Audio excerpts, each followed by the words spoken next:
정의되어집니다. 이것은 우리의 내면의 질서가 세워져야 돼요. 내면이 무질서하면 안 되는 것이고, 이 내면의 질서, 하나님은 질서를 사랑하시는 분이시죠. 오병리의 기적을 베푸실 때에도 그 잔디 위에 50명씩 100명씩 앉게 하셨어요. 거기에 남녀노소를 포함하면은 수만의 군중이 몰려들었는데, 그들을 그냥 무방비하게 세워놓고 그 떡과 물고기를 공급한 것이 아니었지요. 질서 있게 50명 혹은 100명씩 무리를 지어 앉게 하시고 공급했던 것을 보게 됩니다. 우리가 어떤 상황에서도 평정심을 잃지 않는 그러한 영성이 이 시대 속에 굉장히 필요한 것입니다. 옛사람이라고 하는 것은 자기 감정과 기분대로 행하는 자를 말하는 거예요. 이것은 내면의 질서가 없다는 것입니다. 자기 고집대로 사는 자, 누구의 말도 듣지 않는 것이죠. 통제되어지지 않는,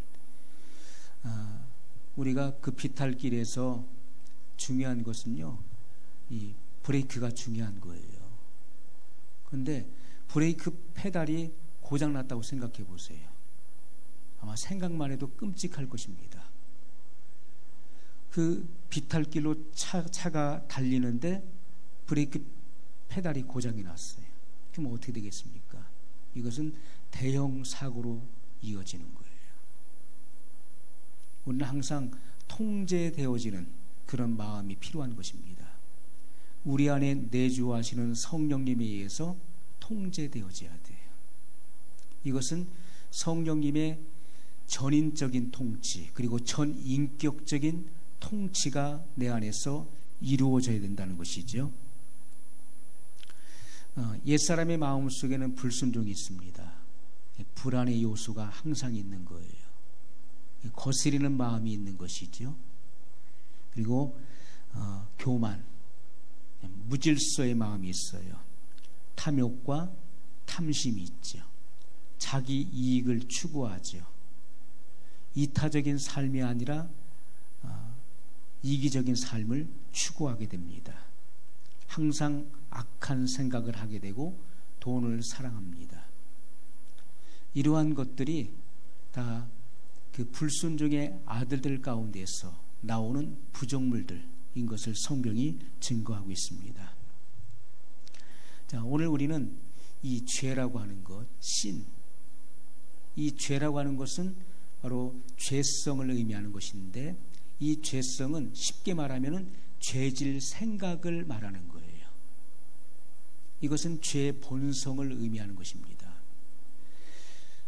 자, 사람 속에 이 죄성이 있기 때문에 이 신스가 나오는 거예요. 죄들.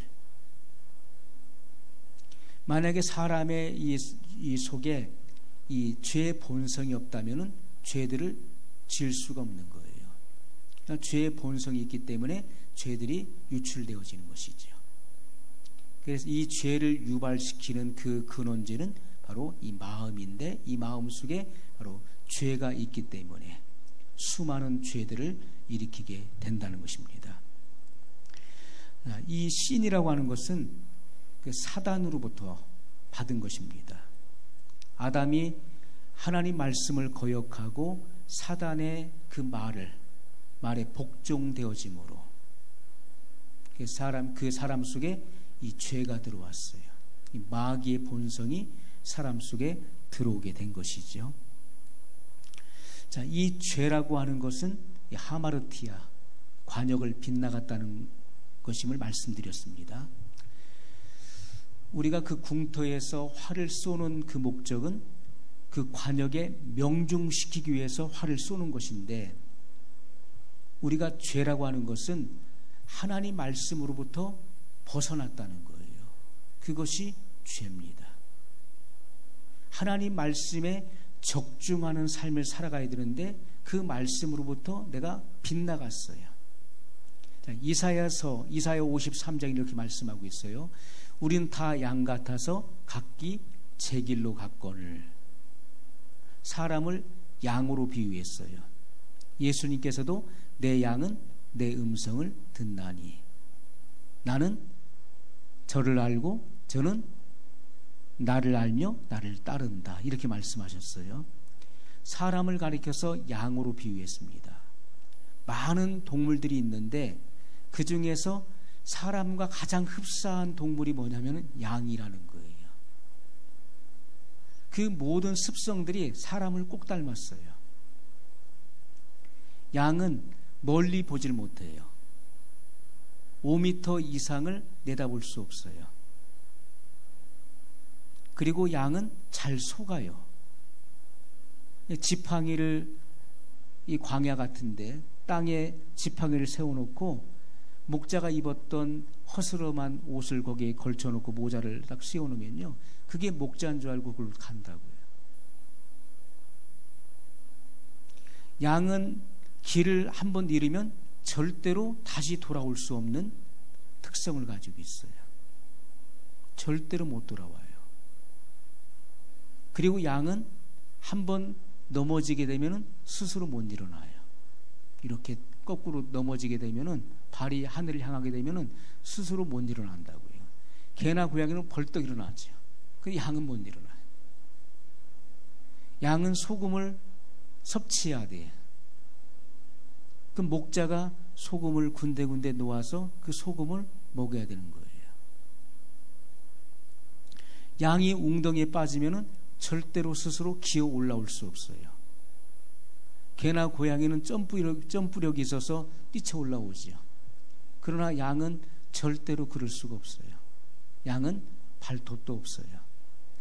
그리고 다른 짐승과 다른 사나운 짐승을 만나게 되면 저항할 힘이 없다는 거예요. 날카로운 이가 있는 것도 아니고 발톱이 있는 것도 아닙니다. 그냥 당할 수밖에 없는 거예요. 그래서 예수님께서는 내가 너희를 세상에 보냄이 양을 이리 가운데 보냄과 같도다, 이렇게 말씀하셨어요. 양을 이리들이 득실되는 세상에 한번 놔보십시오. 어떻게 되겠습니까? 이리의 밥이 되는 것이잖아요. 그러므로 예수님께서는 너희는 뱀같이 지혜롭고 비둘기같이 순결하라고 말씀하고 있어요. 이 마지막 시대 뱀같은 지혜, 비둘기 같은 순결함이 필요하다는 거예요. 그런데 많은 사람들이 이 말씀을 잘못 오해하고 해석을 합니다. 야, 그 에덴 동산에 찾아왔었던 그 뱀이 하와를 유혹해서 넘어뜨렸잖아. 그런 지혜가 필요한 거야. 사람들은 그 뱀의 지혜를 말합니다. 그러나 성경은 그것을 말씀하고 있는 것이 아니지요. 예수님이 말씀하시는 이 뱀은 광야의 놋뱀을 말씀하시는 것입니다. 죄가 없어진 분이시로되 인류의 죄를 담당하시기 위해서 친히 죄가 되셔서 인류를 구원하신 바로 성자 하나님의 그 지혜를 말씀하고 있는 것이고요. 그리고 성부 하나님의 독생자 예수 그리스도를 이 땅에 보내셔서 인류의 죄를 대속하신 그 하나님의 무한한 지혜를 말씀하고 있는 거예요. 이것은 성자 하나님, 바로 놋뱀이 되시는 그 뱀의 지혜를 말씀하고 있는 것입니다. 한 사람의 그 죽으심으로 인해서 한 알의 밀알이 땅에 떨어져 죽지 아니하면 한 알 그대로 있거니와 죽으면 많은 열매를 맺느니라 하셨던 것처럼, 그렇게 한 분 예수 그리스도의 그 순종하심, 아버지의 뜻에 순종하여 죽으심으로 수많은 열매들 탄생시켰던 그 하나님의 지혜를 말씀하고 있는 것입니다. 우리는 비둘기같이 순결해야 돼요. 그것은 바로 성령님을 말씀하고 있는 것입니다. 예수님께서 세례 요한에게 세례를 받으시고 물에서 올라오실 때 성령이 비둘기 형체로 예수님 머리 위에 내려오셨어요. 비둘기와 같은 그 순결함을 의미하는 것입니다. 여러분, 비둘기 한번 가서 보세요. 이 동네 비둘기 한번 보세요. 비둘기가 얼마나 더러운데요. 비둘기가 있는 곳이 얼마나 더럽습니까? 지저분하고 여기저기 다 쌓아놔가지고요, 지저분해요. 그런 비둘기를 말하는 것이 아니라 성령님의 그 순결함을 의미하는 거예요. 단순하고 순결함. 비둘기는 한 방향에서 하나의 사물만을 볼 수 있는 그 눈의 특성을 가지고 있는 거예요. 간교한 사람들, 이 머리를 쓰는 사람들은요, 한 방향에서 여러 가지 사물을 보는 거예요. 그게 인간의 욕심이에요. 이것도 생각하고 저것도 생각하고 이런 것도 궁리하고 하지만은 비둘기는 한 방향에서 하나의 사물만을 보는 특성을 가지고 있어요. 예수님은 성령의 세례를 받으시고 나서 그분은 오직 십자가를 향해서 달려갔던 것입니다. 다른 것을 생각지 않으셨어요. 십자가에서 그 부끄러움을 개의치 아니하시고 앞에 있는 그 즐거움, 십자가에서 죽으심으로 말미암아 수많은 그리스도의 정결한 신부들을 얻을 것에 대한 그 즐거움만을 생각하셨던 것이지요. 성경은 이러한 사실을 증거하고 있는 것입니다. 예수님의 마음은 이기적인 마음이 아니었어요. 예수님의 마음은 철저하게 이타적이었다는 것입니다. 오늘 그리스도인들의 마음은 이타적이어야 돼요. 자기 자신을 버리고 남을 구원하는 그런 자세를 가져야 된다는 것입니다. 이것이 바로 주님의 마음이에요. 양은 길을 잃어버리면 절대로 돌아올 수가 없어요. 그래서 목자가 필요한 것입니다. 양이 좁고 깊은 웅덩이에 빠졌을 때 그때 목자가 그 지팡이를 가지고 그 양의 목을 걸어서 끌어올려요. 그래서 지팡이가 필요한 거예요. 이 지팡이는 홀입니다. 홀. 이 홀이라고 하는 것은 쥐봉을 말하는 것이죠. 쥐봉. 앞길을 가리키고 지도하는 쥐봉, 홀을 의미해요. 모세가 지팡이를 가지고 있었지요. 그것은 지도자로서 그 통치하는 홀을 의미하는 것입니다. 주님이 갖고 계신 것은 두 가지예요. 하나는 지팡이이고 하나는 막대기예요. 그 막대기는 양을 해치려고 달려드는 사나운 맹수를 치는 것입니다. 후려치는 거예요. 그래서 자기 양을 보호하신다는 것이죠. 주의 지팡이와 막대기가 나를 안위하시나이다. 우리가 이러한 믿음을 가져야 되는 것인데 이 믿음은 성령님의 역사를 통해서 주어지는 거예요. 성령님의 역사가 아니고서는 절대로 이러한 믿음이 내 안에 올 수가 없는 거예요. 자, 오늘 여러분들이 이 말씀을 듣다가 이러한 믿음이 발생되는 것은 성령님의 역사입니다. 자, 오늘 우리가 이제 죄가 무엇인지를 알아야 되겠습니다. 죄가 무엇인가? 죄가 뭐긴 뭡니까? 조금 전에 이야기했잖아요. 하마르티아라고 관역을 빗나갔다. 자, 우리가 이 죄가 무엇인지를 우리가 이해를 해야 되는데, 죄를 한마디로, 죄가 무엇인가를 한마디로 정의한다면은 예수님을 믿지 않는 것이 죄예요. 예수님을 믿지 않는 것이 죄라고요. 우리가 회개하고 예수님을 믿어야 돼요. 예수님께서 회개하라, 천국이 가까웠느니라 이렇게 선포하셨어요. 세례 요한이 뭐라 했습니까? 회개하라, 천국이 가까웠느니라. 세례 요한은 율법 아래에 있는 자들에게 회개의 세례를 베풀었던 사람이었습니다. 그는 구약의 마지막 선지자로 왔고, 그리고 예수님이 오시는 길을 예비했었던 선구자적인 사명을 감당했었던 사람이었어요. 자기를 향했었던 사람들을 예수님을 향할 수 있도록, 예수님을 따를 수 있도록, 그분의 말씀을 받을 수 있도록 마음을 준비시켰던 구약의 마지막 선지자였어요. 세례 요한이 증거했던 것이 뭡니까? 너희는 회개에 합당한 열매를 맺으라, 이렇게 증거했어요. 그 회개에 합당한 열매는 뭡니까? 그들이 행위로 지은 죄. 율법은 마음의 죄를 심판하지 못했어요. 율법은 행위의 죄를 심판했던 것입니다.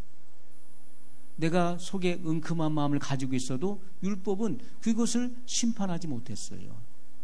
그것이 겉으로 드러났을 때, 그 법의 율법에 접촉됐을 때, 살인했다든지 간음했다든지 남의 것을 훔쳤다든지 명백한 증거가 잡혔을 때, 그것이 행위로 드러났을 때 율법에 접촉되는 것입니다.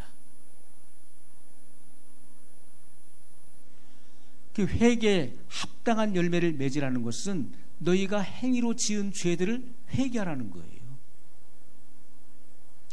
남의 것을 강제로 빼앗은 것이 있다면 그것을 돌려주고 다시는 그렇게 하지 말라. 로마 군병들이 나와서 하는 말이, 그럼 우리는 어떻게 해야 됩니까? 우리는 무엇을 해야 됩니까? 라고 물었을 때 너희는 허위 보고를 하지 말아라. 상관에게 거짓 보고하지 말아라. 그 말씀했어요. 그것이 회개에 합당한 열매라고 말씀했습니다. 그런데 예수님께서 말씀하시는 회개하라, 천국이 가까웠다 하는 것은 다른 의미인 것이죠. 그것은 행위의 죄를 회개하라는 말씀이 아닙니다. 이제 세례 요한이 구약의 마지막 선지자로 구약의 마침이 되는 거예요. 예수님은 이 율법의 완성으로서 새 언약의 중보자로 이 땅에 오신 것입니다. 새 언약의 복음을 증거하신 분이에요. 그러면 무엇을 회개하라는 것입니까? 하나님의 어린 양 예수 그리스도를 믿지 않은 것. 너희가 성경에서 영생을 얻는 줄 알고 성경을 상고하거니와 이 성경이 곧 나에 대하여 증거함이라 말씀했어요.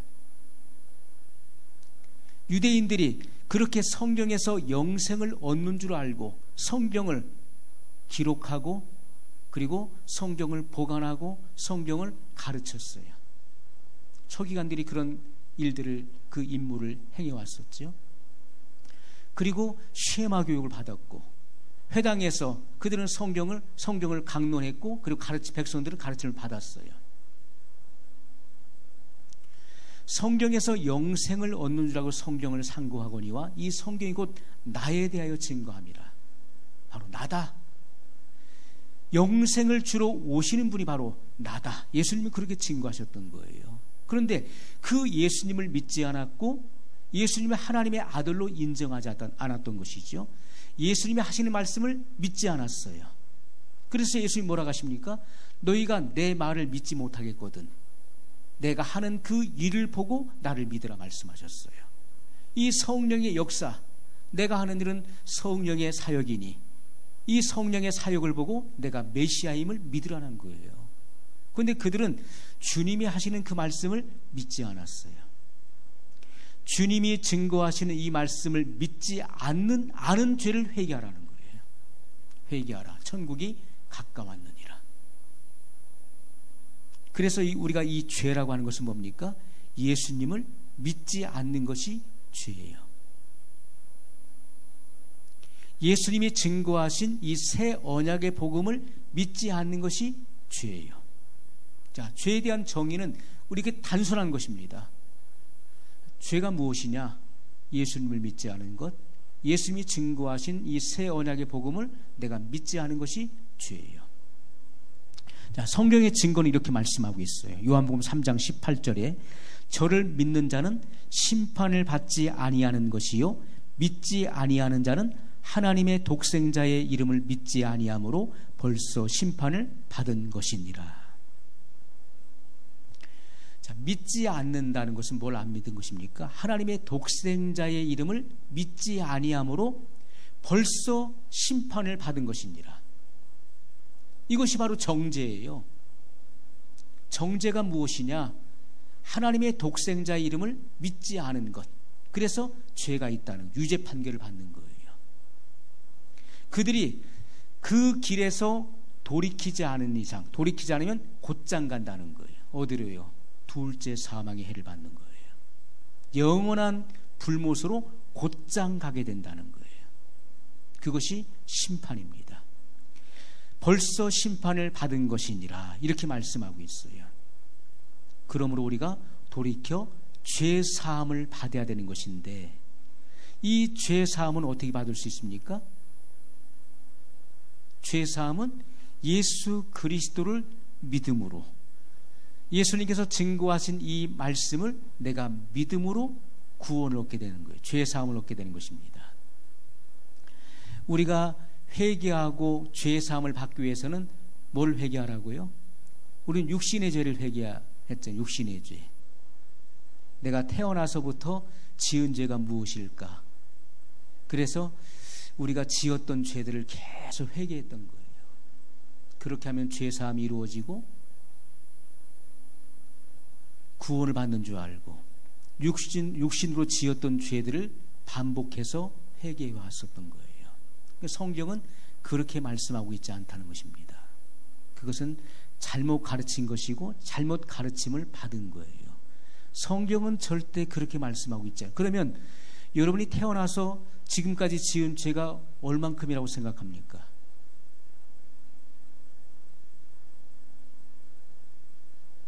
불교에서 그 성철이라고 하는 그 스가 죽기 전에 한 말이 있어요. 내가 지은 죄가 수미산보다도 더 높다, 그렇게 말했어요. 그러므로 나는 지옥에 간다 하고 죽었습니다. 이 수미산은 전설이 나오는, 불교의 그 전설이 나오는 산이잖아요. 이것은 하늘에 닿을 만큼 높은 산이에요. 에베레스트 산은 그 히말라야 산맥 중에서 제일 높은 봉우리가 에베레스트 산 봉우리잖아요. 그것은 비교도 안 되지요. 전설에 나오는 그 수미산보다도 내 죄가 더 많다. 그러므로 난 지옥 간다. 그렇게 고백했어요. 이렇게 불교에서 도를 닦았던 스도 자기의 죄가 그렇게 많다라고 고백을 했어요. 그 사람은 정직한 사람이죠. 여러분이 태어나서 지금까지 지은 죄가 얼만큼이라고 생각을 합니까? 글쎄, 내가 얼만큼 죄를 졌을까? 그런데 생각해보면 생각이 잘 또 안 나요. 적어보라고 하면은 몇십 개 쓰다 보면 잘 생각이 안 나요. 왜요?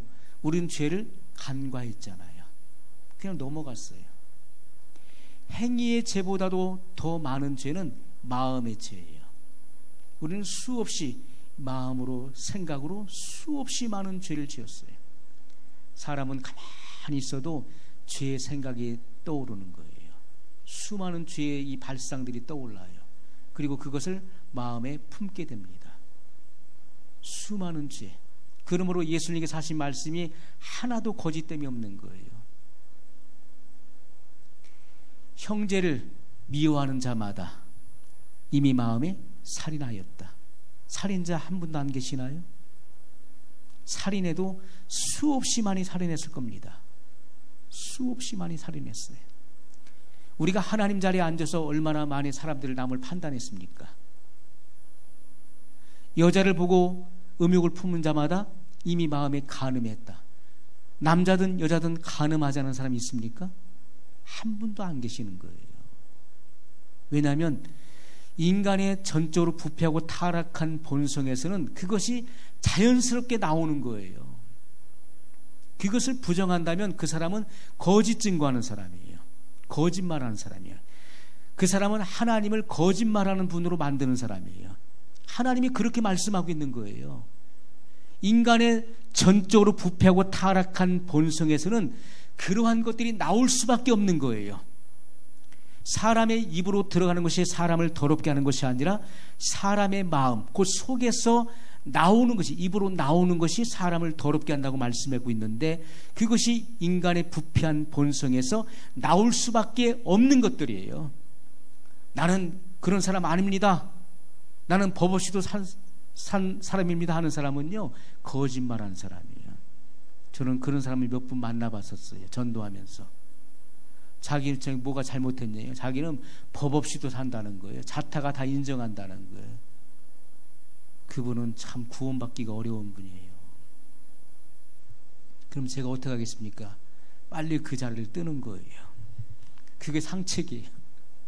자기가 잘못이 없다는, 죄를 짓지 않았다는데 더 이상 할 말이 없는 거예요. 할 말이 없어.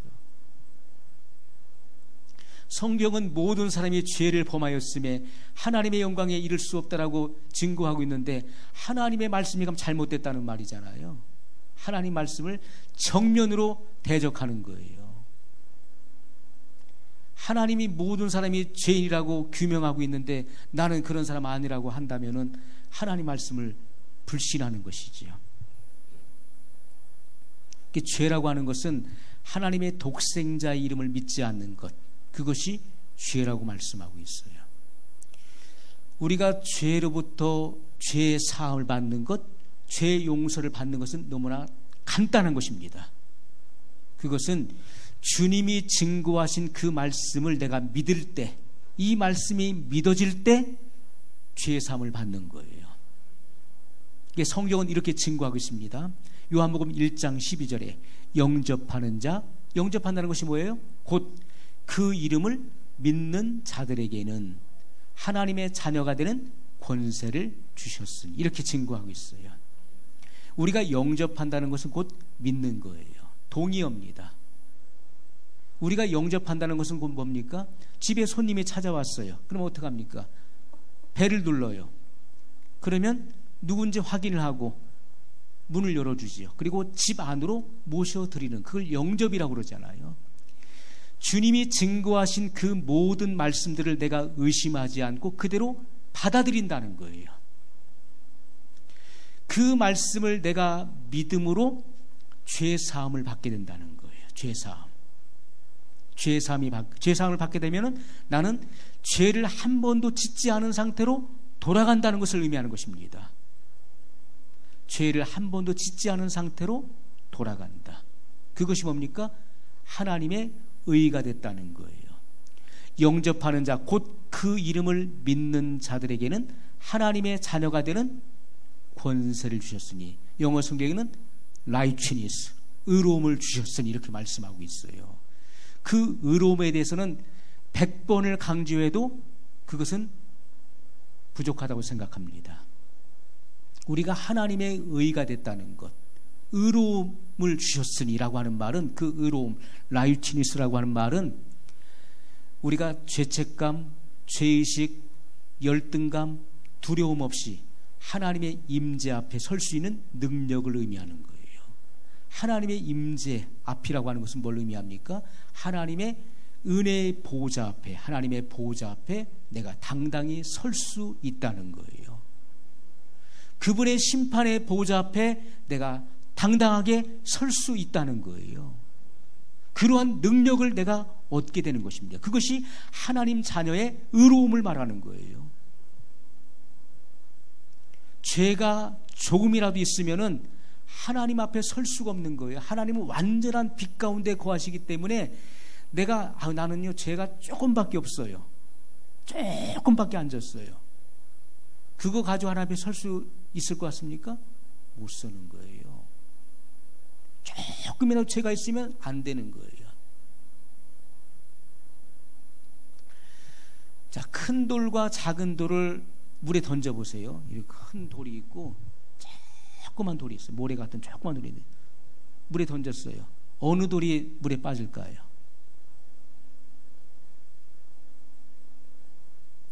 잘 모르시겠나요? 아니면 큰 돌이요 이렇게 둘 다 물에 빠지는 거예요. 큰 돌이든 모래같이 작은 돌이든 빠지는 거예요. 하나님 앞에서는 어떠한 죄도 용납이 안 되는 거예요. 우리가 죄 사함을 받는다는 것, 허물의 사함을 받고 그 죄의 가림을 받은 자가 복이 있다고 말씀하고 있어요. 이것이 바로 라이치니스예요. 하나님의 독생자의 이름을 믿음으로, 그분이 증거하신 새 언약의 말씀을 내가 믿음으로 하나님의 자녀가 되는 의로움을 얻게 된다. 이것은 죄를 사함받아서 내가 죄가 한 번도 죄를 짓지 않은 상태로 돌아가는 거예요.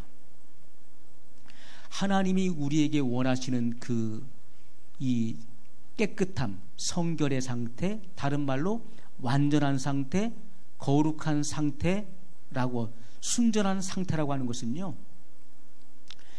첫사람 아담이 죄를 몰랐었잖아요. 그가 선악과를 먹기 전에는 죄를 몰랐어요. 그런 깨끗한 사람이에요. 순전한 사람이었죠. 자, 그 상태를 하나님이 원하시는 걸까요? 아니면은 인간이 죄 가운데 빠졌어요. 아담의 죄로 말미암아 모든 인류에게 죄가 유전됐어요. 그러니까 아담으로부터 유전한 망령된 행실이 모든 인류에게 유전됐습니다. 아담과 같은 죄를 짓지 아니한 자들에게도 사망이 왕노릇하게 되었어요.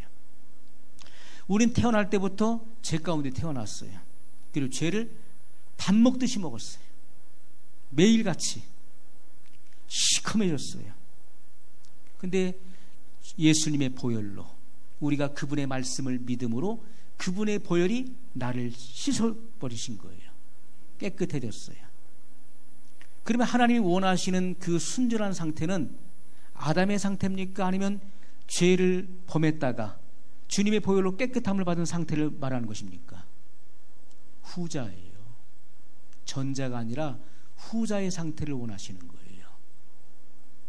인류는 죄의 그 참담함을 경험해야 되는 거예요. 죄의 깊은 나락 속에 빠져야 되는 거예요. 그것이 하나님의 경륜 안에 있는 구속사의 비밀이에요. 모든 인류는 철저하게 죄 아래 있어야 되는 거예요.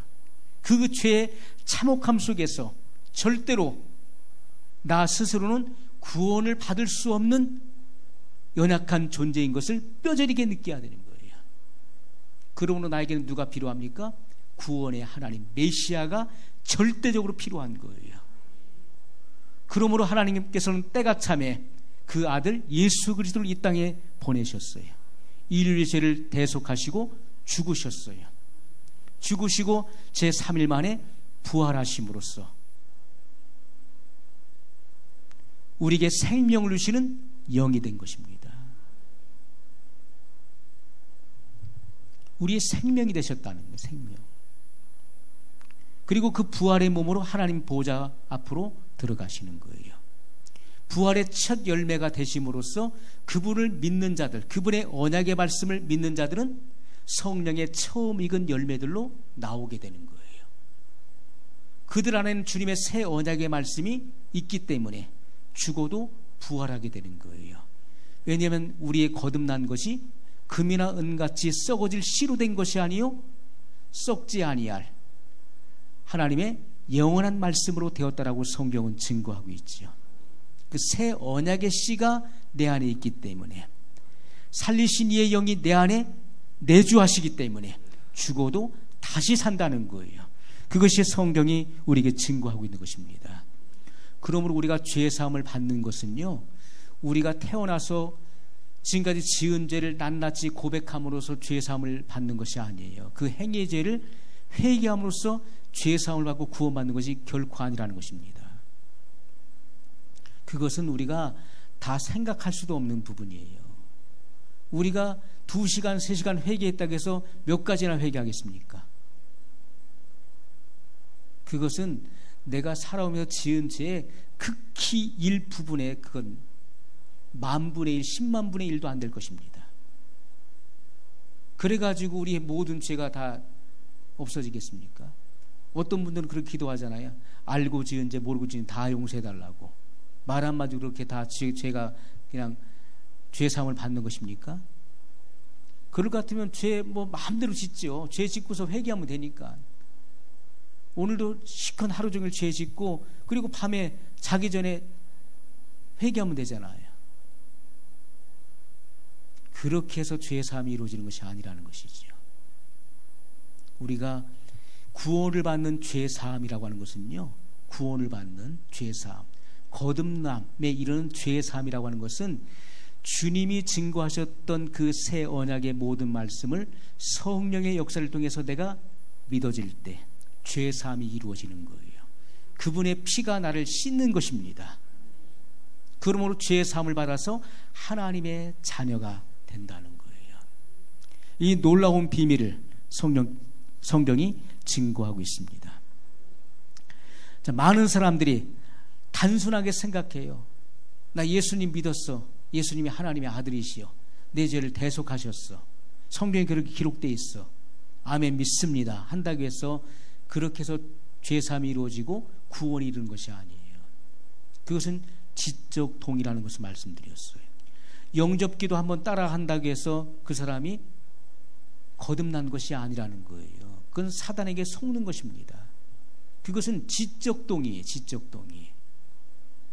그렇게 영접기도 따라서 한 사람들이 교회 나와서 신앙생활을 합니까? 그 본성의 변화가 일어났습니까? 그들이 성령의 열매들이 맺어지고 있습니까? 그렇지 못하잖아요. 그것은요, 우리가 속는 것입니다. 자칫 속는 거예요. 우리가 지적 동의는 믿음과 유사하지만은 믿음이라고 하는 것은 반드시 그 행위가 따르는 것이고 그 행위의 열매가 반드시 일어나야 되는 것입니다. 그렇지 않으면 그것이 믿음이 될 수 없는, 그것은 지적 동의에 불과하다는 거예요. 이 마귀는 교묘한 방법으로 마치 지적 동의를 믿음화시키는 거예요. 그것이 마치 믿음인 것처럼 속이는 거예요. 지금까지 우리가 살아오면서 많은 신앙인들의 그런 삶을 우리가 봐왔잖아요. 우리 주변에도. 우리도 하나의 신앙인입니다. 우리 삶의 열매를 돌아봐야 되고 우리 주변에 있는 분들의 신앙생활 하는 분들의 그 열매들을 봐야 돼요. 왜? 열매는 한눈에 볼 수 있는 것이고 눈에 띄는 것이니까. 어떤 사람은 신앙생활을 30년, 40년, 50년 해왔고 그들은 교회에서 중직을 맡고 있어요. 그럼에도 불구하고 전혀 그 삶의 열매가 없는 분들이 의외로 많다는 것이죠. 그것은 뭘 말합니까? 거듭나지 못했다는 것이죠. 거듭나지 못한 증거를 말해주는 거예요.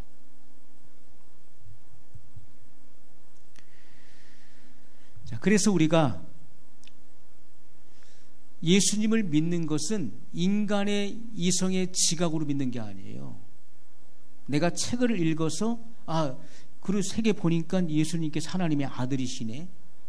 그래서 난 예수님 믿었어. 그렇게 믿는 것이 아니라는 것입니다. 믿음이라고 하는 것은 어디서부터 옵니까? 하나님 말씀으로부터 오는 것인데 그런즉 믿음은 들음에서 나며 들음은 그리스도의 말씀으로 말미암았느니라. 이 그리스도의 말씀으로부터 믿음이 오는 것인데 그런데 이 믿음을 일으키는 것은 성령의 빛비춤, 성령의 조명이 없이는 절대로 믿음이 올 수 없는 거예요. 절대로 안 되는 것입니다. 예수님께서 하나님의 아들이심이 내게 조금도 의심 없이 믿어지는 것, 그리고 하나님의 이 모든 말씀들이 내게 의심 없이 믿어지는 것은요, 그건 성령님의 역사가 아니고서는 불가능한 것입니다. 절대로 안 되는 거예요. 여러분이 하나님 말씀이 믿어져 보세요. 그러면 생활에 염려합니까? 안 합니까? 안 하게 되는 거예요. 이 말씀이 그대로 믿어진다면 주님은 생활을 염려하지 말라고 말씀하셨어요. 무엇을 먹을까 마실까 입을까 염려하지 말라. 내일 일을 염려하지 말라 말씀했어요. 내일이라고 하는 것은 미지의 세계예요. 우리는 미지의 세계를 한 번도 가본 적이 없어요. 내일을 여행해 보셨나요? 우린 몰라요. 내일 일은 모르는 거예요. 너희는 잠시 있다가 사라지는 안개와 같다 말씀했어요. 우리는 내일을 알지 못해요. 우리는 1시간 후에 이 예배 후의 일을 우리는 알 수가 없어요. 무슨 일이 일어날는지 우리는 전혀 예측 불가능해요. 그냥 우리 예측만 할 뿐이죠. 내가 이 마치면은 나는 무슨 일을 할 것이다. 어떤 경로를 통해서 난 집으로 갈 것이다. 그래서 내가 평소와 같이 그렇게 집으로 돌아가고 일상을 또 살고 또 다시 또 내일 또 올 것을 생각을 해요. 그것은 나의 예측이고 생각일 뿐이에요. 우리는 미래라고 하는 것, 5분 후에도 미래예요. 우리는 미래를 한 번도 가본 적이 없어요. 예수님께서는 내일 일을 염려하지 말라. 내일 염려는 내일 하라고 말씀했는데, 그것은 그러니까 오늘 염려는 오늘로 딱 중단하고 내일 가서 염려하라는 말씀이구나. 그것이 아니지요. 내일 일은 내일에 가서 하나님께서 책임져 줄 것이니 내일 일을 하나님께 맡기라는 거예요. 내일을 아시는 분은 하나님 외에는 없어요. 그러므로 우리는 하나님을 전적으로 신뢰하라는 거예요. 우리는 어떻습니까? 내일 일어날 일들을 미리 앞당겨서 지금 내가 그 문제를 고민하고 지금 끌어안고 걱정하고 있는 거예요. 지금 그런 일들이 많잖아요. 내일 뭐 막아야 되는 날인데 이거 큰일 났네. 내일 일어날 그 일을 지금 내가 미리 앞당겨 갖고 와요. 오늘로 갖고 와서 여기서 이것을 끙끙 앓고 고민하고 있는 거예요. 그가 진정 믿음의 사람이라면은 그 문제를 놓고 고민할 시간에 기도했을 것입니다. 그 문제를 하나님께 맡기고 기도했을 거예요. 그것이 믿음이에요. 믿음은 염려하지 않고 하나님께 맡기는 거예요. 내일은 하나님께서 책임질 것이니 너희는 내일 일을 미리 염려하지 말라는 거예요. 하나님을 우리가 의지해야 되는 것입니다. 전적으로 주님을 의지하지 않으면 안 되는 거예요. 믿음이라고 하는 것은 성령님의 역사가 아니고서는 될 수가 없는 거예요. 거듭난다는 것은 니고데모와의 대화 속에서 예수님이 뭐라고 하십니까? 사람이 물과 성령으로 거듭나지 아니하면 하나님 나라를 볼 수 없느니라고 말씀했어요. 물은 바로 하나님의 말씀, 새 언약의 말씀. 물과 성령으로, 성령의 조명을 통해서 이 말씀이 깨달아지고 이 말씀이 믿어지는 거예요. 그렇군요. 이 말씀이 믿어지는 거예요. 예수님 당시에 보세요. 기적을 봤을 때는 달콤하고 좋았는데 예수님이 그 오병이어의 실체를 말씀하시니까 나는 하늘로서 내려온 산떡이다. 이 떡을 먹으면 영생한다. 하니까 이 말씀은 어렵도다.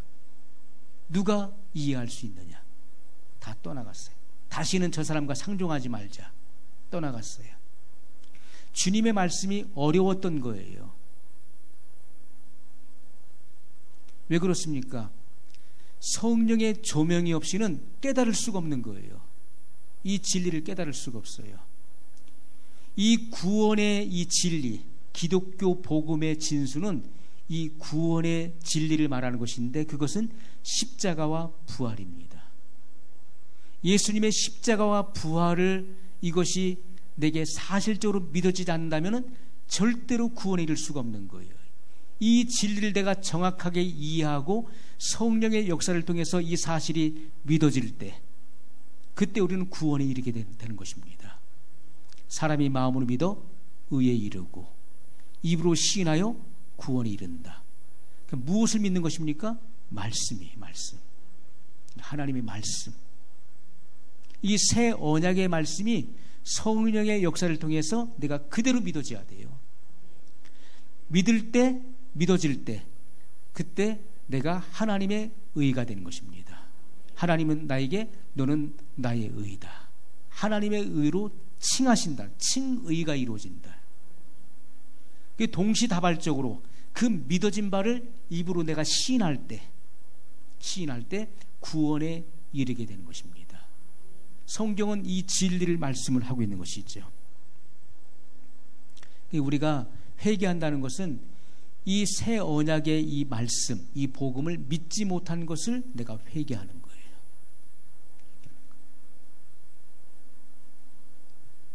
자, 인간은 전적으로 부패하고 타락했기 때문에 이 본성으로부터 하나님의 말씀을 내가 거부하게 돼 있는 거예요.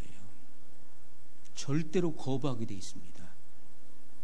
아마 그런 거 경험하신 분 계시죠? 저는 모태신앙이기 때문에 그걸 잘 모르고 자랐지만은 모태신앙이 아닌 분들은 누군가 전도하러 오면은 옛날에는 관심도 없었죠.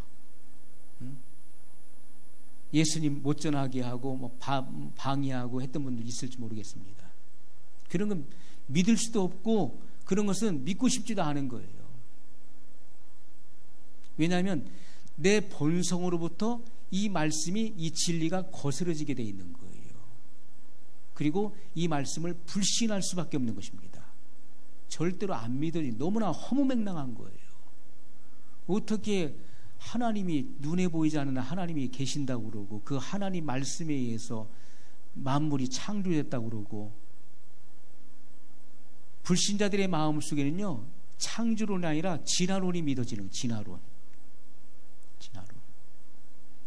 물론 그것도 안 믿는 사람도 있죠.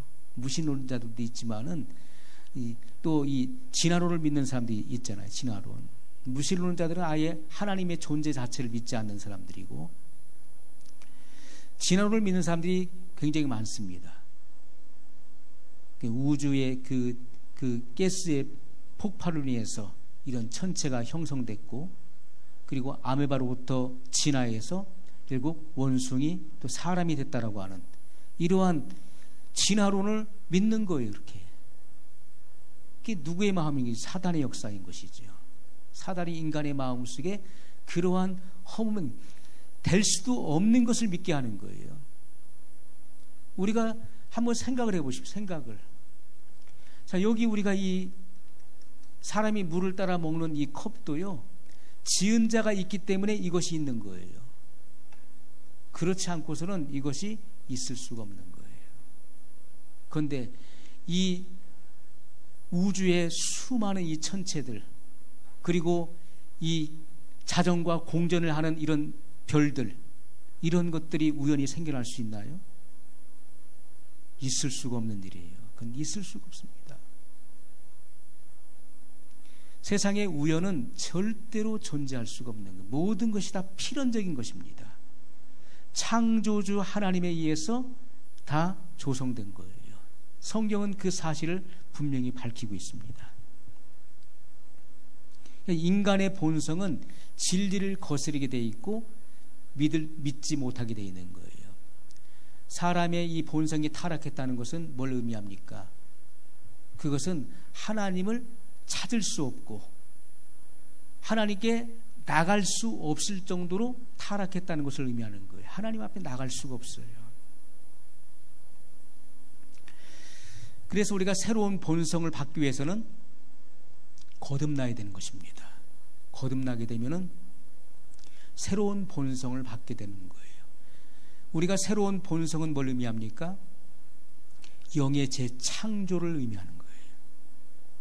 새로운 피조물이라고 하는 것은 영의 재창조를 의미하는 것이고, 새로운 본성을 받은 새 사람을 의미하는 것입니다.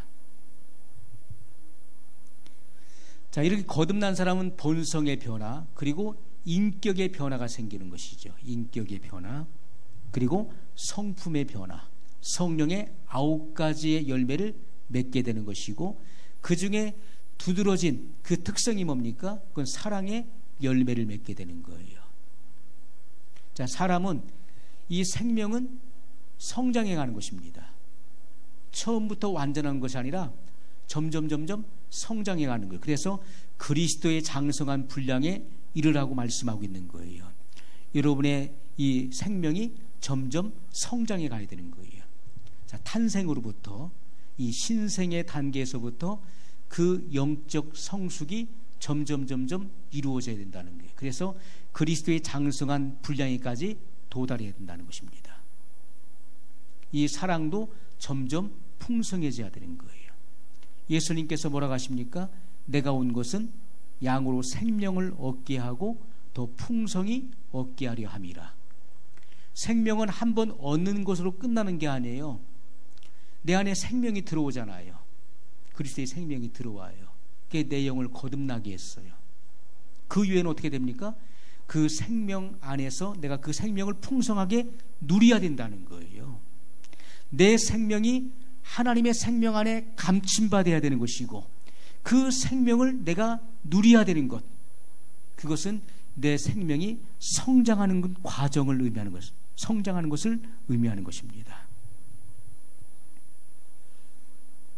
그리고 어디까지 성장합니까? 이웃을 사랑하고 원수도 사랑하는 사랑으로 성장해야 된다. 원수를 사랑하고 나를 핍박하는 자를 위하여 기도하는 단계까지 이르야 된다는 거예요.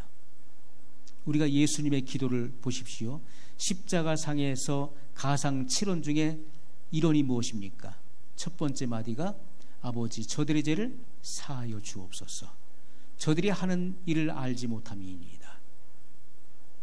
자기를 십자가에 못 박고 그리고 조롱하고 비웃고 있는 로마의 군병들, 예수를 십자가에, 나사렛 예수를 십자가에 못 박고 강도 바라바를 놓아주라고 외쳤던 그 군중들이 지나가면서 예수님을 비난하고 욕합니다. 그들을 향해서 예수님은 용서의 기도를 드리시는 거예요. 이것은 원수를 사랑하는 마음이에요. 그것이 아가페의 사랑이에요. 이 원수를 사랑하는 것은요, 인간의 부패한 성정에서는 절대로 나올 수가 없는 거예요. 절대로 안 되는 것입니다. 아가페의 사랑에서 이러한 진정한 이런 마음이 우러나오는 거예요. 스데반 집사의 기도를 들어보십시오. 그분은 어떻게 했습니까? 하나님의 말씀을 증거할 때 사람들이 귀를 틀어막았어요. 두 손가락으로 귀를 틀어막고요, 일제히 소리를 지르면서, 왜? 복음 전하는 것을 방해하는 것이죠. 소리를 질러서, 함성을 질러서 그 말문을 막는 거예요. 더 이상 증거하지 말라는 거예요. 귀를 틀어막고 일제히 소리를 지르면서 앞으로 달려나왔어요. 그리고 돌로 쳐서 돌 무덤을 만들어 죽였어요. 돌로 칠 때 어떻습니까? 돌로 칠 때 이렇게 치는 게 아니잖아요. 이런 돌을 들어가지고, 바닥에 있는 돌을 들어가지고요, 죽으라고 아주 잔인하게 분노가 가득 차가지고, 사람이 사람 죽일 때 어떻습니까? 사람을 증오해서 죽일 때 그 속에는 이 잔인성이 가득한 거예요. 가인이 그 동생 아벨을 쳐 죽였잖아요. 그것처럼 이 살인의 마음, 질투보다 더 강한 것은 시기하는 마음이에요. 시기라고 하는 것은 죽이고 싶은 마음이에요. 죽이고 싶다. 죽여버려야 되겠다. 그래서 이 살인과 악독의 마음이 가득해서 돌을 들어서 있는 힘을 다해서 죽으라고 내려치는 겁니다. 칠 때 이 눈도 맞을 수 있고 귀도 맞을 수 있고 입도 맞을 수 있는 거예요. 눈도 터져버리고, 자기를 향해서 돌을 던져서 치는 자들 향해서 스데반 집사가 운명하기 전에 무슨 기도를 합니까? 아버지 하나님 저들의 죄를 사하여 주옵소서. 저들이 하는 일을 알지 못함이니이다. 예수님의 기도와 동일한 기도를 드린다고요. 그것은 그의 본성의 변화예요. 사랑의 실체가 된 사람이에요. 그렇기 때문에 자기를 죽으라고 돌을 치는 자를 위해서 그러한 용서의 기도가 나올 수 있었던 거예요. 예수님께서 뭐라고 하십니까? 너희가 서로 사랑하면 세상이, 모든 사람이 너희가 내 제자인 줄 알리라 말씀했어요. 우리가 거듭난 사람의 특성이 뭡니까? 그것은 사랑하는 거예요. 사랑. 우리가 진정으로 사랑할 때, 마음으로도 사랑할 때 그가 거듭난 사람인 것을 우리는 확인할 수 있다는 거예요. 그 사람이 바로 하나님의 자녀인 것을 우리는 확인할 수 있는 거예요. 그것은 열매이기 때문에 절대로 속일 수가 없는 것입니다. 자, 누가복음 15장 찾아보겠습니다. 누가복음 15장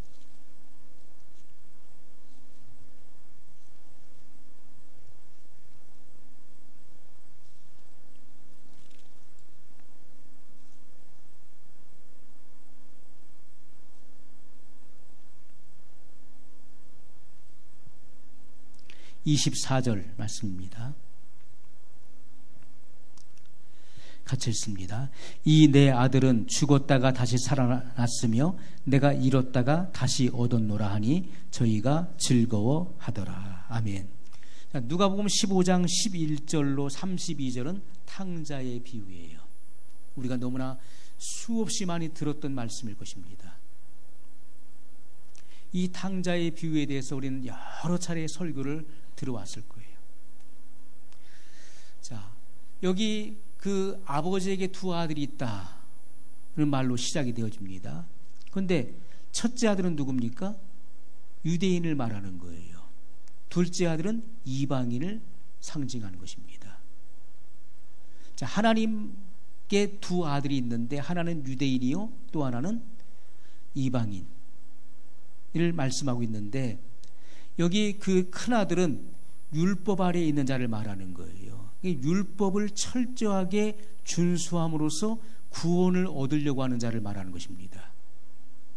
자기는 잘못한 것이 하나도 없다는 거예요. 나는 지금 아버지를 섬겨왔습니다. 아버지 뜻대로 내가 안 살았던 것이 뭡니까 하면서 아버지에게 따지죠.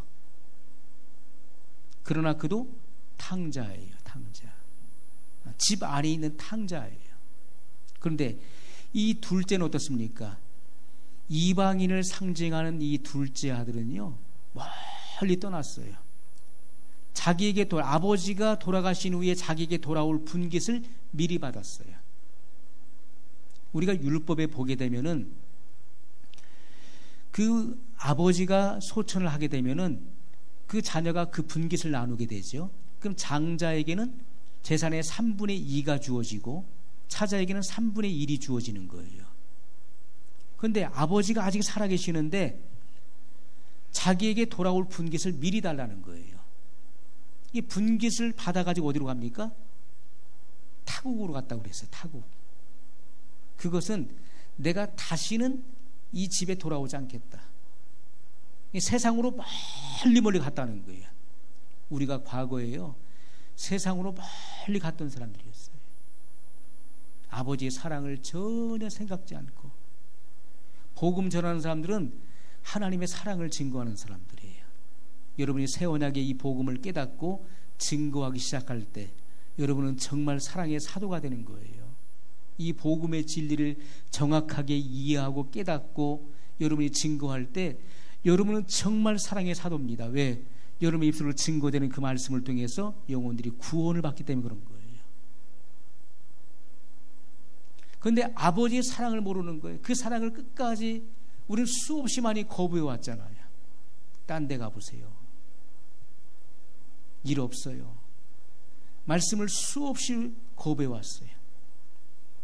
이것은 내가 세상으로 멀리 갔다는 것이고요, 다시는 하나님께로 돌아오지 않겠다고 하는 그 마음을 작정을 한 거예요.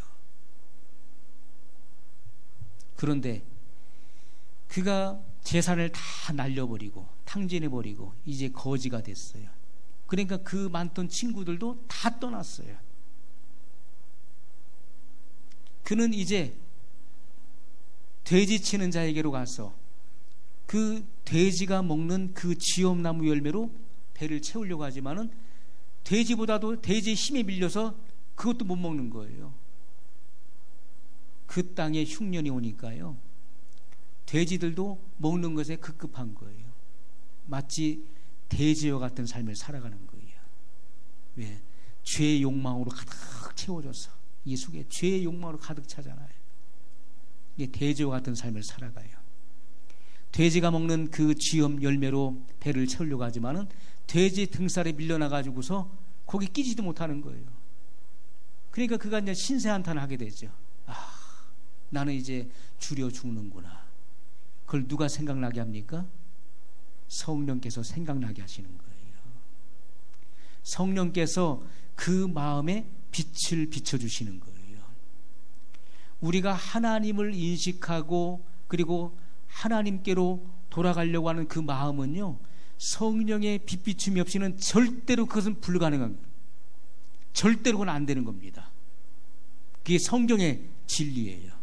나 스스로가 내 이제부터 나 신앙생활 할 거야, 난 하나님 난 믿을 거야, 나 예수님 믿고 난 구원받고 난 천국 갈 거야, 내가 그렇게 해서 되는 게 아니라는 거예요. 성령의 조명이 있기 때문에 내가 이 죄로부터 돌이킬 수 있는 것이고, 내가 예수 그리스도를 믿을 수 있는 것도 성령의 역사를 통해서만이 가능하다는 것입니다. 하나님께서는 성령을 보내셔서 그 마음에 빛을 비춰주신 거예요. 내가 아버지께로 돌아가야 되겠다. 그 마음을 갖게 된 거예요. 자, 그리고 이제 돌아갔습니다. 돌아가서 뭐라고 합니까? 돌아가는데 그 마음속에 뭐라고 생각을 합니까? 18절입니다. 내가 일어나 아버지께 가서 이르기를 아버지여 내가 하늘과 아버지께 죄를 얻었사오니 지금부터는 아버지의 아들이라 일컬음을 감당치 못하겠나이다. 나를 품꾼의 하나로 보소서 하리라 하고. 이건 계시입니다. 주님께서 이 계시를 열어주시는 거예요. 이 말씀을 읽으면서 눈이 열려야 돼요. 이제 일어나서 아버지께로 돌아가니라. 돌아간다는 것은 내 힘으로 안 돼요. 왜? 성경이 뭐라고 말씀했습니까? 아무라도 성령으로 아니하고서는 아버지께로 올 자가 없느니라. 성령으로 아니하고서는 하나님을 아바 아버지라 부를 수 없느니라. 성령으로 아니하고서는 예수님을 주라 시인할 수 없다. 이렇게 말씀하고 있어요. 성령으로 아니하고서는요, 여러분이 하나님께로 나올 수 없는 거예요. 절대 불가능한 것입니다. 이 탕자가, 이방인이 하나님께로 돌아온다는 것은 성령의 조명과 성령의 인도가 있기 때문에 돌아올 수 있는 거예요. 나올 수 있는 것입니다.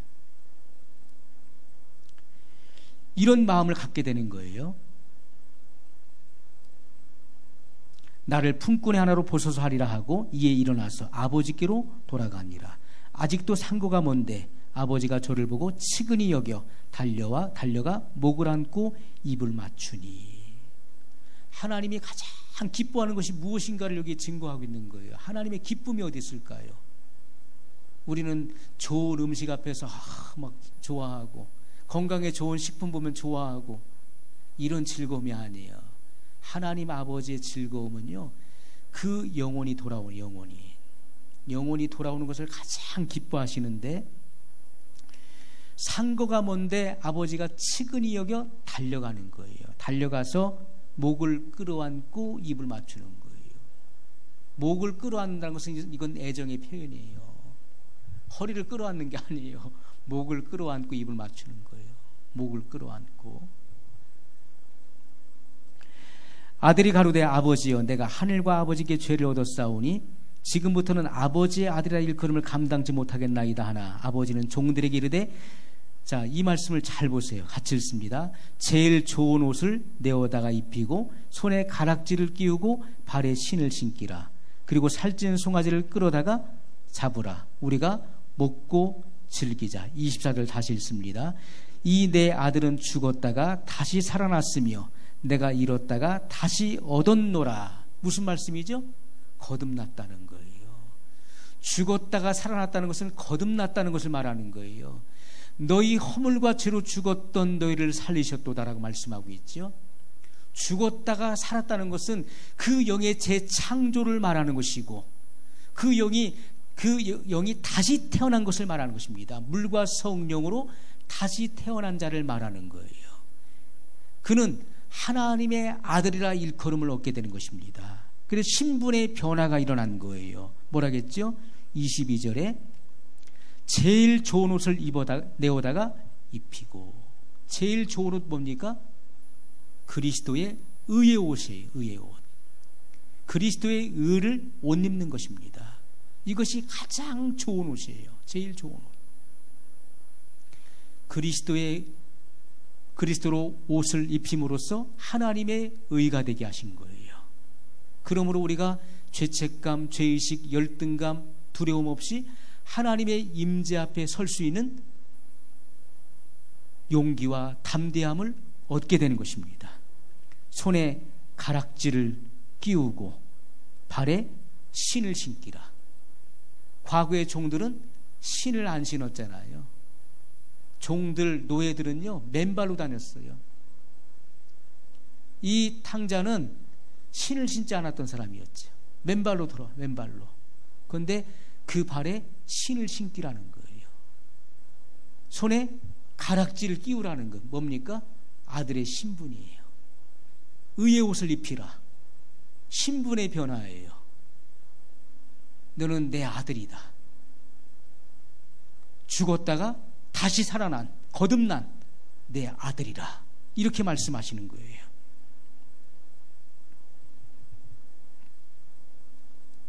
우리가 성령님의 역사가 아니고서는 절대적으로 이 모든 일들은 불가능한 것입니다.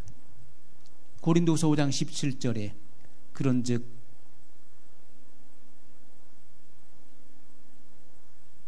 누구든지 그리스도 안에 있으면 새로운 피조물이라.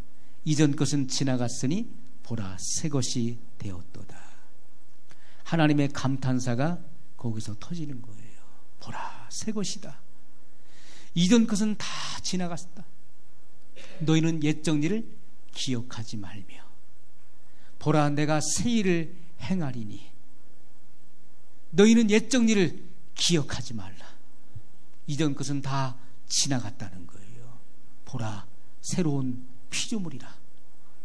너는 내 아들이라. 이렇게 말씀하시는 거예요.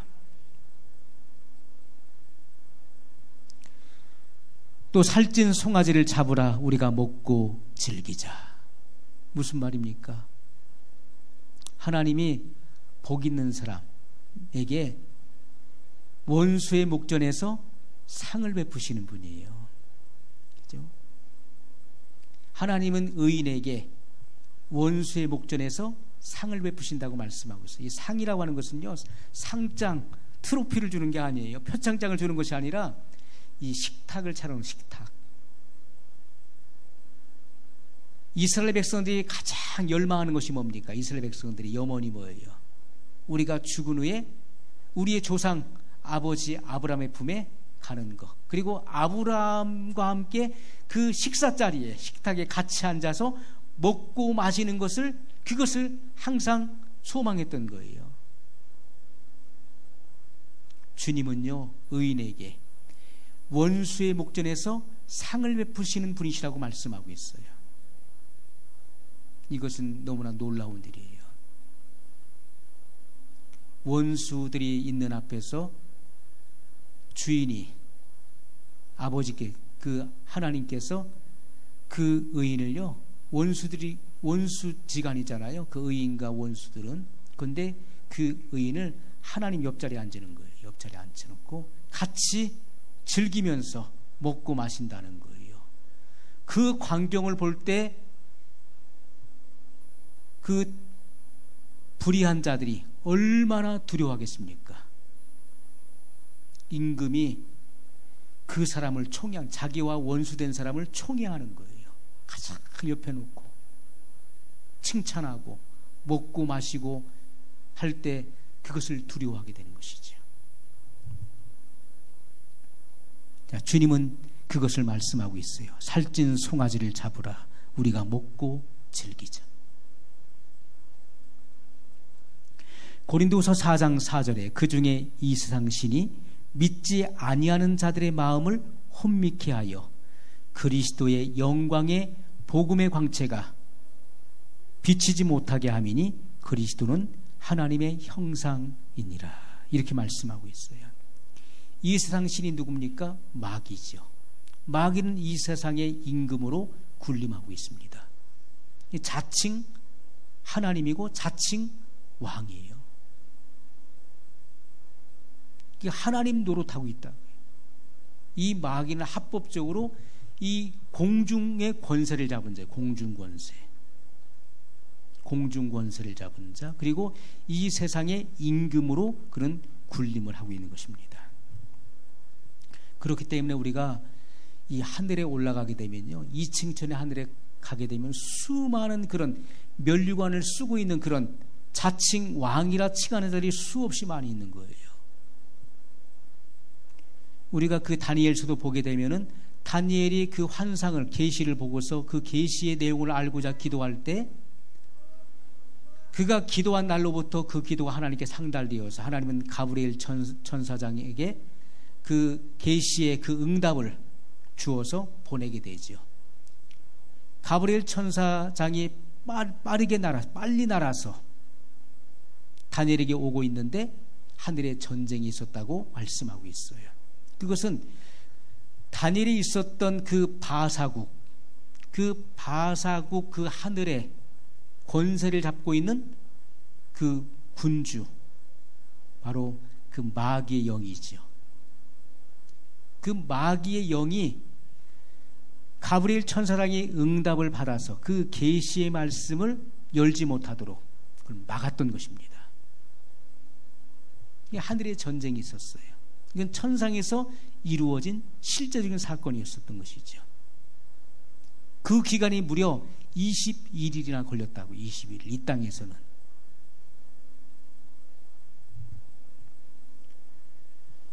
하나님께서 천사장 미가엘을 그 군대와 함께 보내셔서 그 전쟁에서 이김으로 가브리엘 천사장이 다니엘에게 와서 그 계시의 내용을 풀어줬던 그 내용을 성경이 기록을 하고 있습니다. 그것처럼 우리가 각 나라마다 통치하는 그 지배자들이 있다고요.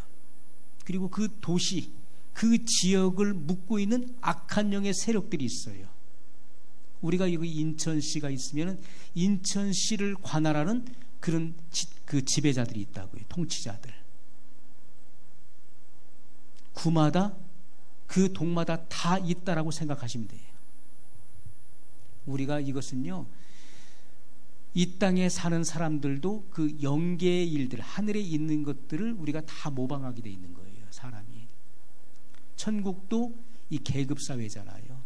우리가 이 땅에서도 마찬가지예요. 다 이 계급사회 이루어집니다.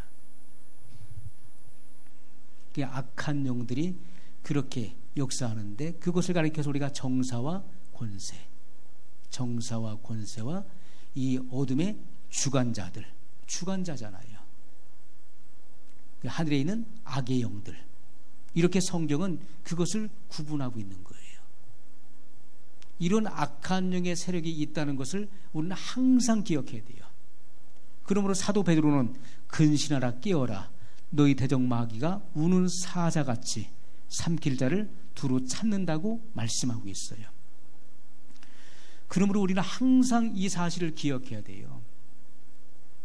깨어있지 못한 사람은 당할 수밖에 없는 거예요. 군인이 날마다 생각해야 될 것이 뭡니까? 군인은 항상 나라를 생각하고 국방의 그 안보를 항상 생각해야 되는 거예요. 그것 생각하지 않고 두고 온 애인을 생각하고 다른 거 생각하면 안 되는 거예요. 항상 군인은 자기를 모집한 자를 즐겁게 해야 되는 것이고 충성을 다해야 되는 거예요. 우리는 그리스도의 군사로 모집을 받았기 때문에 우리를 부르신 그리스도를 위해서 우리가 충성해야 되는 것입니다. 충성을 다해야 되는 거예요. 그 마음을 항상 가져야 돼요. 근신하여 깨어있지 않은 사람은 언제든지 당할 수밖에 없어요. 여러분이 잠자리에 주무실 때 숙제 다 하셨나요? 갑자기 숙제가 생각나네요.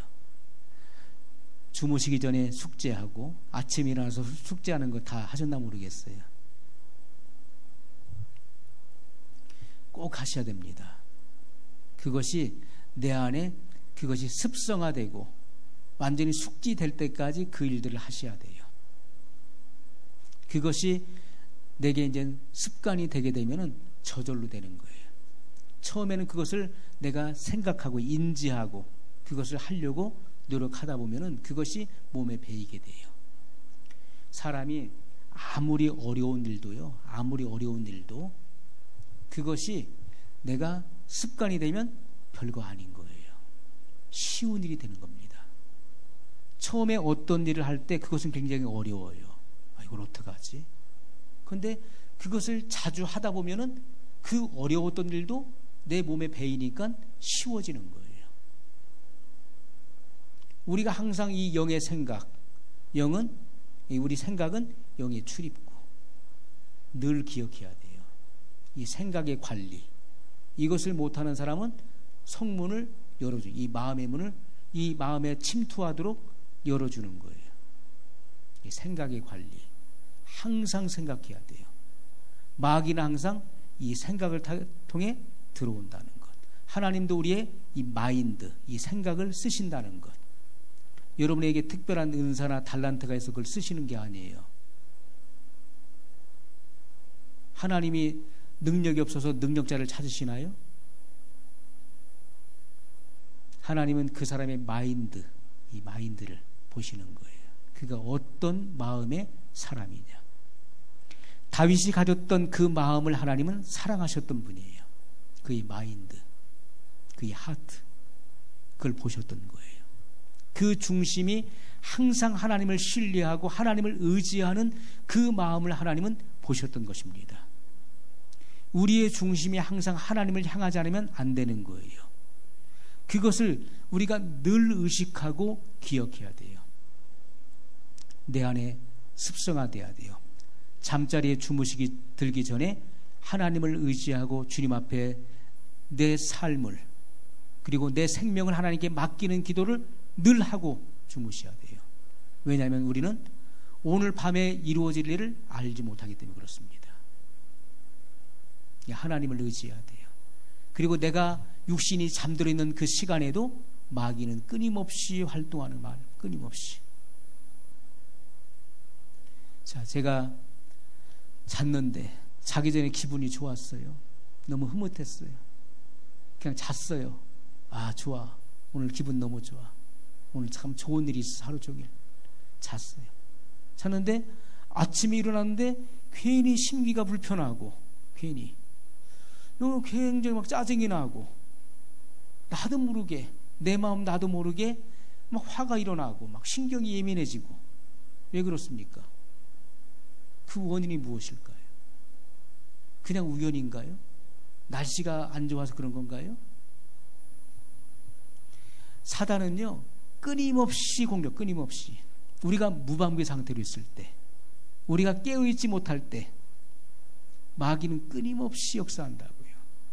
우리의 마음이 옥토가 되지 못하도록, 박토가 되도록 계속 마음을 밟아요. 이렇게 징징 밟아가지고요 굳어지게 만들어요.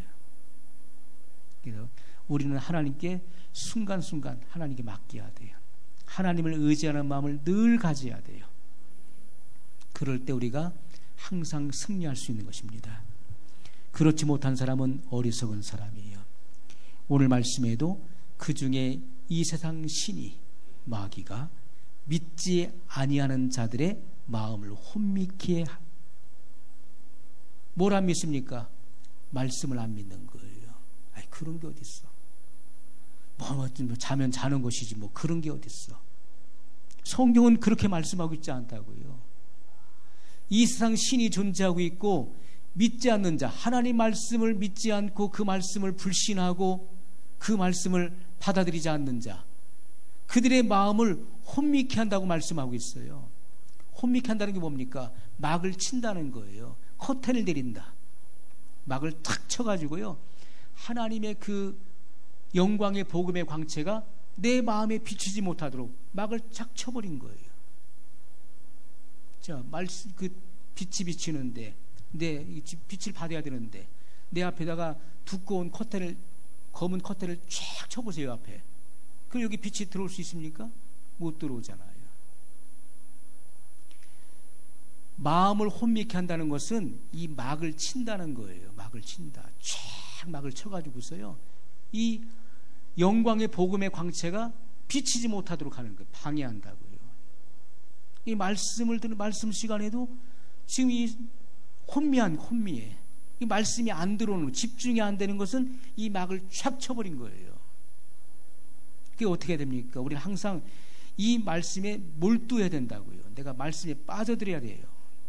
말씀에 눈을 크게 뜨고요, 이 말씀 속에 내가 집중해서 빨려 들어갈 수 있도록 그렇게 해야 돼요.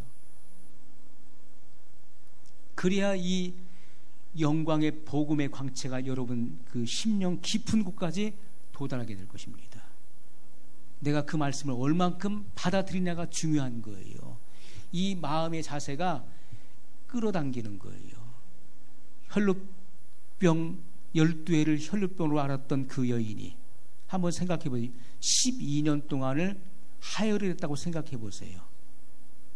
그가 가지고 있던 돈을 다 써가면서 용하다는 의원은 다 찾아다녔지만은 고침 얻지 못했어요.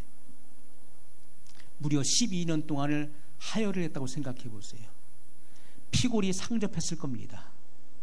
그런 여인이 이렇게 뭔가 이렇게 뒤집어 쓰고서요, 그 흉악한 그 몰골을 가리고, 그래서 예수님에 대한 소문을 듣고 내가 그분의 옷자락에 손을 얹으면, 옷자락이라도 손을 얹으면, 손을 대면 내가 나으리라.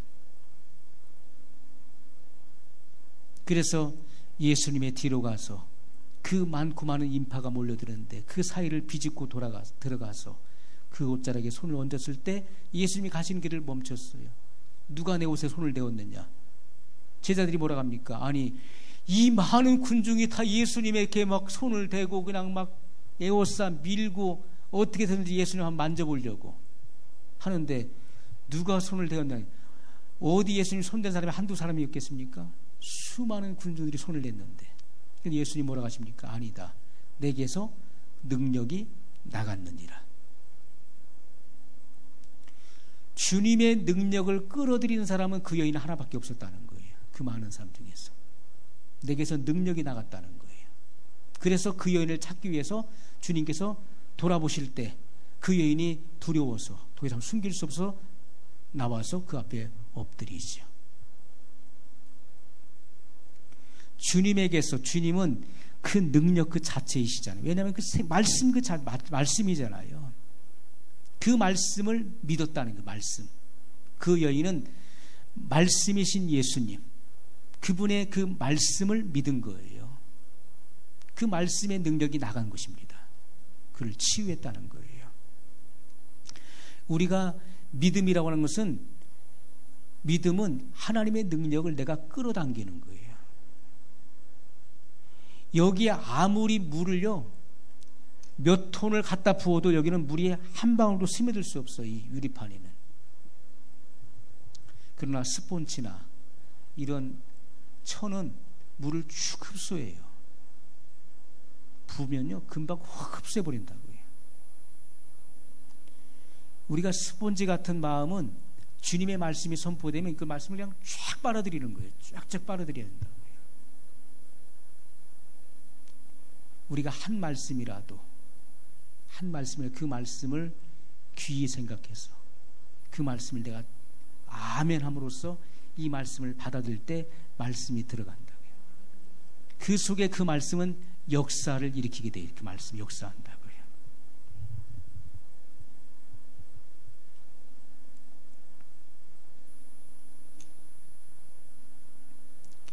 이렇게 마귀는 막을 치는 겁니다. 착 차단시켜가지고 그 영광의 복음의 광채가 비치지 못하게 회방을 하는 것이죠. 막는 것이죠.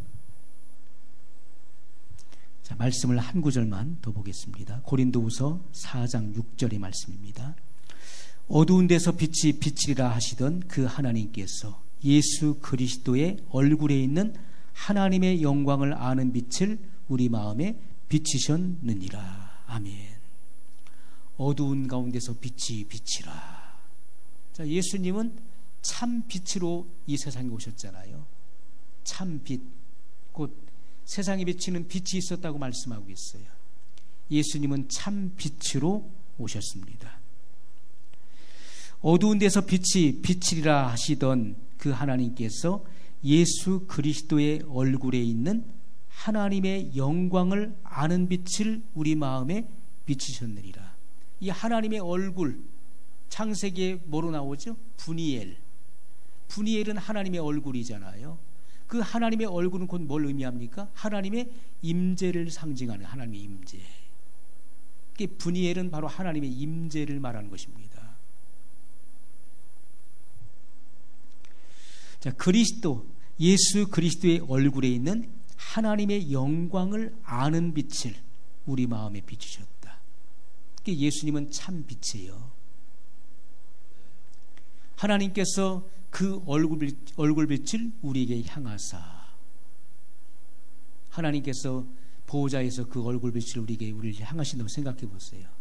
그 인자한 빛으로 우리를 바라보실 때 우리의 마음속에요 천국의 기쁨과 희락이 막 쏟아지는 거예요. 하나님 한번 관심을 가지시면은 예수 그리스도의 얼굴에 있는 하나님을 아는 빛을 우리 마음에 비추시는 것입니다. 주님의 그 말씀을 통해서요 우리가 하나님을 알게 됩니다. 하나님이 어떤 분이심을 우리가 알게 된다고요. 오늘 이 영광의 빛이 여러분 심령 가운데 더 깊이 있게 도달되시기를 예수님의 이름으로 축복합니다. 아멘. 우리 말씀을 기억하면서 같이 기도하겠습니다.